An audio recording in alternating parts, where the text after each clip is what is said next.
The USDA's Natural Resources Conservation Service works to help landowners protect and improve their natural resources. Sometimes that includes the use of new methods and technologies that can help balance the nutritional needs of cattle with the health of grasslands. Brian Baxter takes us to Kansas to look at a new way to control the movement of cattle and where they graze. The tallgrass prairies in central Kansas are home to Mush Rush Ranches, a family operation that raises red Angus bulls and females.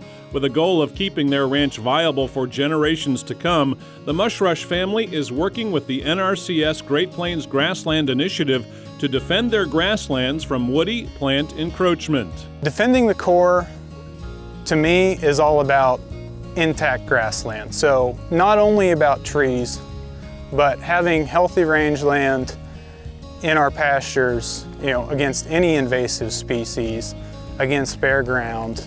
Really just looking at the health of our pastures and saying, what can be better and how can we make this better?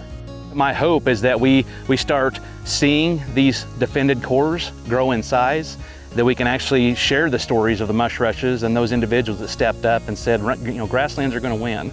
And if grasslands win, then the mush rushes win, wildlife wins, pollinator wins, soil, the sequestration, carbon wins, and so there's just a lot of wins on the landscape if we can keep this prairie landscape what it is.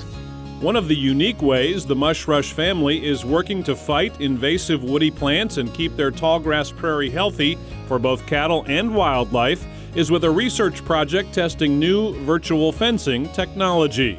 So we've had the opportunity to join up with the Nature Conservancy, Kansas State University, and some other organizations, including NRCS, on a research project involving virtual fence.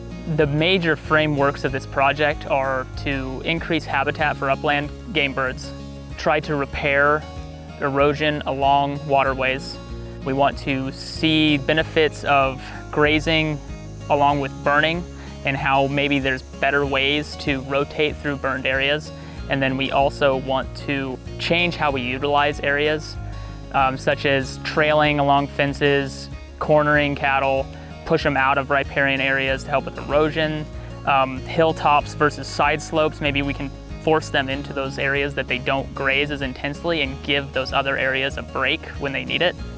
So this is the current version of the collar that we're using. It has a battery compartment with a sound vent on it that puts out a sound impulse to warn the cattle when they're entering an area that they should not be in.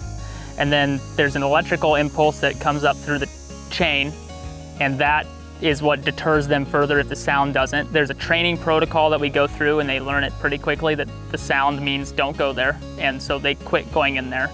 And it just hangs around their neck. It does not obstruct grazing. With traditional fencing costing over $10,000 per mile, the virtual technology has the potential to reduce cost and labor. And so far, Cole is impressed with the ease of managing grazing with a collar keeping each cow where he wants them to be. So the collars that we're using utilize AM radio and GPS, and we're able to preload the collars with our grazing parameters. And so the collars can go offline from the tower, but because they have their own GPS chip, they will still work. And through virtual fencing, we're able to focus just on our perimeter fence and then not worry about the interior as much. And we use those collars to actually do the rotations that we have planned. And so using the computer program that they have, we can sit down and we can pre-map our entire grazing plan for the year and lay it out visually with satellite images. And so go out, do field notes, mark down areas that we want to stay in, stay out of, and then come in, put it in the program, load it up, put it in the collar, and away we go. The project is gaining attention. The Mush Rush family and their cows were on the front page of the Wall Street Journal in a feature article describing their virtual fencing test.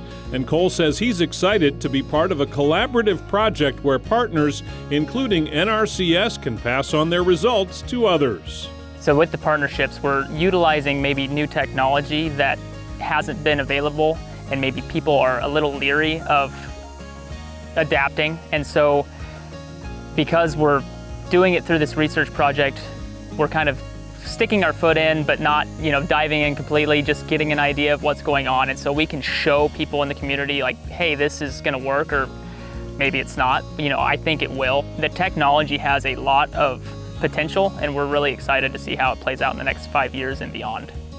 In the tallgrass prairies of Kansas, I'm Brian Baxter reporting for NCBA's Cattleman to Cattleman.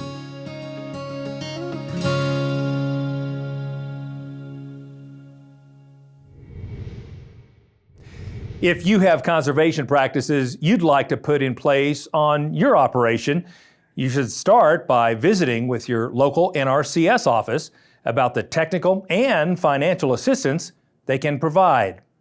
Go to their website, nrcs.usda.gov, to find an office near you.